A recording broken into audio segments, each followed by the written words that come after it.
Parking garages have a really long driveways. Is that a cave? By Lord Rebecca Summer. Summary. Original prop. Through the combination of phantom driving, luck, good or bad, up for debate, and ghostliness, Danny manages to accidentally drive into one of the secret entrances leading to the Batcave. Funnily enough, it is not the parking garage Danny was trying to get to originally. Danny just wanted to visit Chaz at her apartment in Gotham, doing his spring break, but he took the wrong turn, and now he is in a creepy cave filled with bats that may or may not have rabies. He's not getting out of the car to find out. Plus, there are monsters outside the car trying to steal his organs. So, no, Chaz, he can't just go out of the car and ask for directions. Chapter 1. Danny was lost. That wasn't a strange thing. He got his sense of direction and driving skills from his dad, after all. He had been driving to Gotham in his alien green Kia Soul to visit Jazz at college, at Gotham University, doing his spring break.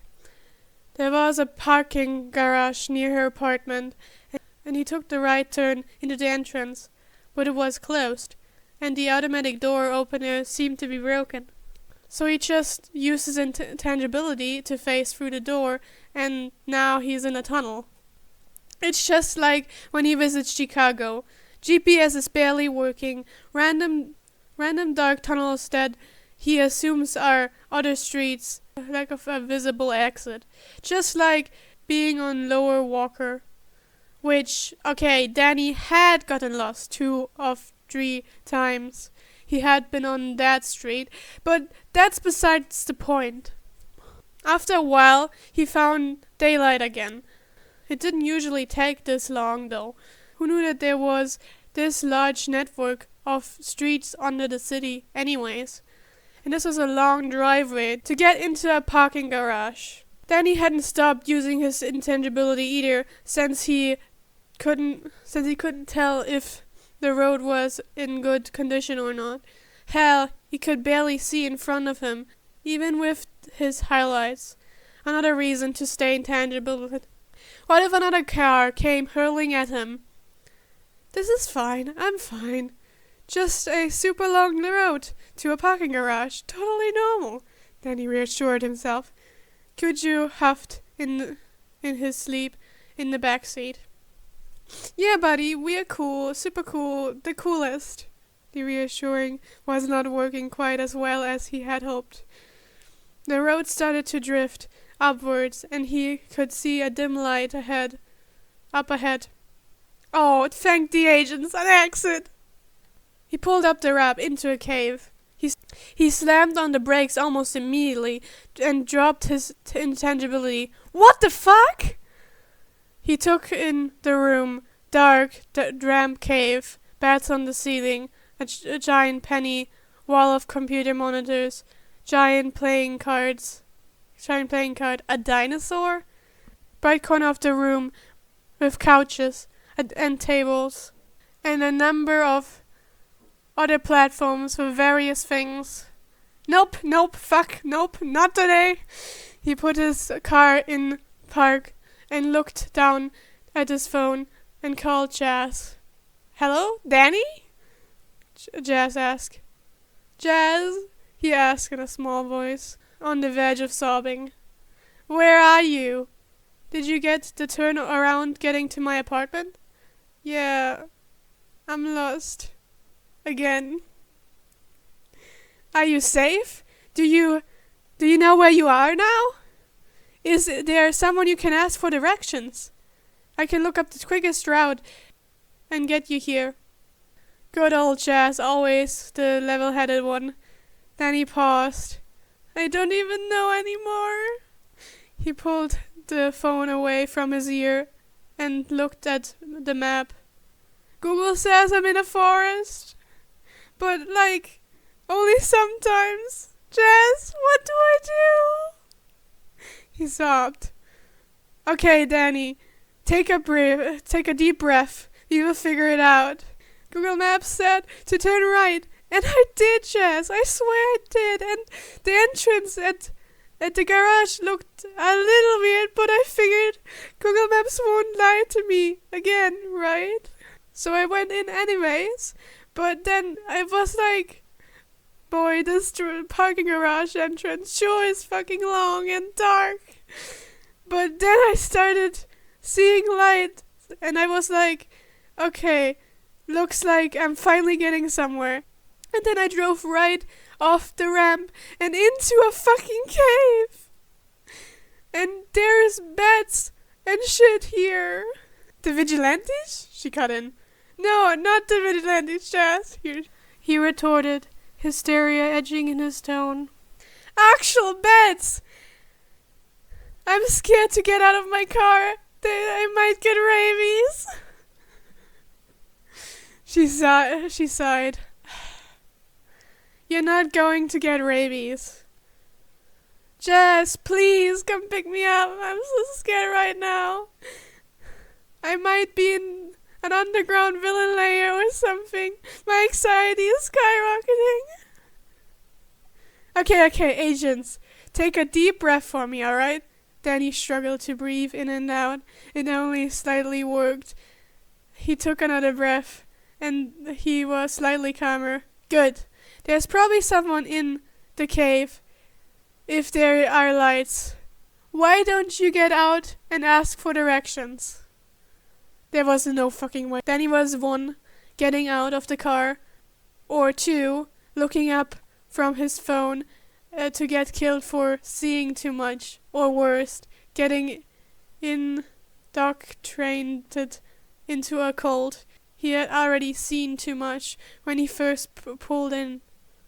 What kind of car garage has a giant coin and a Giga Play card? He asked. Jazz, it's either the Joker or a casino, and I don't want to risk either one asking for directions. Danny could hear Jazz roll her eyes. Oh, agents, just get out and ask for directions. You got lost. It was an honest mistake. It's probably the Batcave anyway. Please stop telling me to get out of the car and ask for directions. There are no vigilantes here, just a bunch of actual real-life bats. A knock sounded on the driver's side window. Daddy shrieked and grabbed the first thing in his hand he made contact with, his water bottle, and hurled it through the window, thankfully not breaking it, and it hit the figure standing outside it. The figure doubled over in pain from the assault. Jazz, there's something outside the car, he shouted. It's probably a person. What if they want to steal my organs? He raised his voice.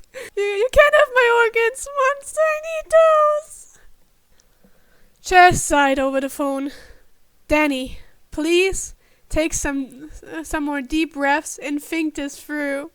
No way, he denied. There's a monster outside the car and you want me to breathe in this economy? He's going to steal my organs. I don't want that to happen again, he sobbed. The thing knocked on his window again, causing another shriek from Danny. This time he tossed his phone into the air, his thumb pressing the speaker phone button as he did. Thankfully, it just flew into the passenger seat. Hey, sorry, but do you want this bag? The thing asked from outside his car. Then he slowly looked up and saw a dark figure, man, holding out his glow-in-the-dark water bottle. I'm sorry, it was an accident, I didn't mean to, please don't vivisect me, he shouted in reply at top volume. Agents, he broke into the figure's house and threw his water bottle at him. Not a good day for Danny Fenton. The figure stepped back in shock. What? I'm sorry, please don't take my organs and kill me again, I didn't mean to, he sobbed out. From the passenger seat, a soft Jazz started shouting, Danny, what's going on? Danny, is someone actually stealing your organs? They can't fucking do that. I will come find out and hit them with my creep stick. Don't think I won't. Hey, organ stealing assholes, get away from my brother. We're not going to steal your organs, the figure shouted back, confused. What's going on? A second voice asked from behind the first figure. Then he sobbed harder, trying to turning out jazz shouts, and threw the next thing he grabbed at the Fruit Loop sounding man. His keys hit the second figure in the face and landed on the floor. Jazz! They have my keys now! I can't leave! Danny, why did you throw your keys? Now you have to get out and they will steal your organs! I know! He wails. I gotta get out of here. Fuck it. I'm waking up Cujo. He leaned into the back seat, ignoring the figures outside the car, trying to calm him down, or something else equally ridiculous. Cujo, buddy, you gotta protect me. I drew my keys at the Fruit Loop and we're stuck. And they're gonna steal my insides. Cujo stood up on his little baby legs and stretched, yawning, staring at Danny, probably waiting for his scratches, when none were forthcoming, since Danny was still freaking the fuck out. TM. He hopped through the car.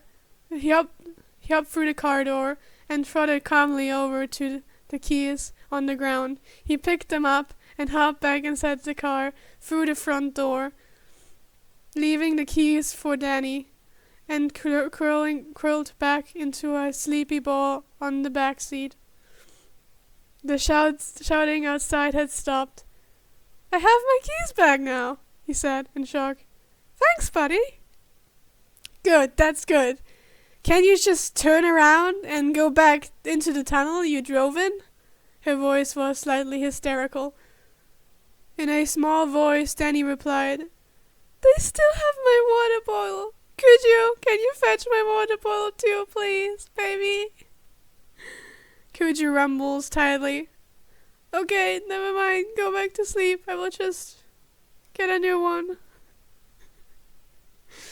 Danny, listen. I've had Tucker track you, but something is interfering. I need you to calm down and face your organ-stealing assholes and ask for directions. Can you get above ground? Right, get above ground. I can do that. Good. Don't get your organs stolen. I'm still on my way towards your signal, though you're really outside of Gotham. Right, directions. From organ-stealing mysterious figures in the dark cave I ended up in after driving forever on a discount Lois Walker Drive. No biggie, he wheezed. Oh God, Danny! Someone gently knocked on the passenger seat window. Danny raised his head slowly. There was a kid, dressed in a soft-looking hoodie and cargo pants. A scrolly kid, but a kid. Can I pet your dog? He asked, leaving no room for argument. Jazz and Danny held their breaths for a second. The sound outside the car stopped again. Danny, don't you dare unlock! I guess he's asleep though. Let me unlock the back. I swear to the agents, Danny, you have no self-preservation instinct. What happened to the organ-stealing monsters? Danny clicks the unlock button anyways, ignoring his sister, and the kid climbs into the back seat, gently petting Cujo, with a look of awe on his face. Your dog is green! What breed is he? The question came out of fucking nowhere. What? I'm not really sure, actually. He kind of just adopted me as his sometimes human. The kid nodded, like it was a reasonable thing for a dog to do. He looks like he could be a mixed, possibly part of Mastiff. Did you know mastiffs?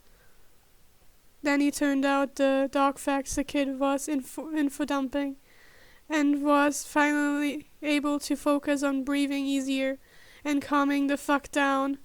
For realsies this time. The kid stopped talking when he realized Danny was calm again. Danny, you good? I'm almost at your signal. I think, kid, you seem like a reasonable person, and not someone who would steal his organs. Is my brother okay? You're not going to steal his organs, are you? This jazz question. I would never. Danny was almost offended for his organs. They were great organs. They would regenerate when they were removed. He is better. Danny nodded slightly. Yeah, I'm calmer. Sorry for breaking and entering your house. He gestured vaguely at the cave. He's refusing to look more deeply at. We don't live here. Oh. Hey kid, my dumb brother won't ask for directions, so I will do it for him. Can you help him get out of the cave he's in? I'm super close, so if you could have him not drive back to the city and just meet me, that'd be cool. Danny groaned. Why you like this? Baby brother, you are the one who is lost in a cave right now. Yeah, okay, good point, he mumbled.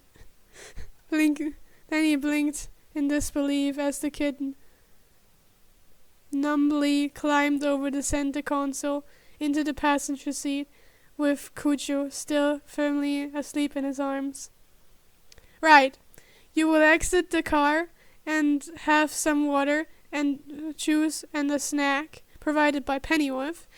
Then we will help direct you out of the cave and to your sister, and you will tell no one what you saw down here, the kid ordered.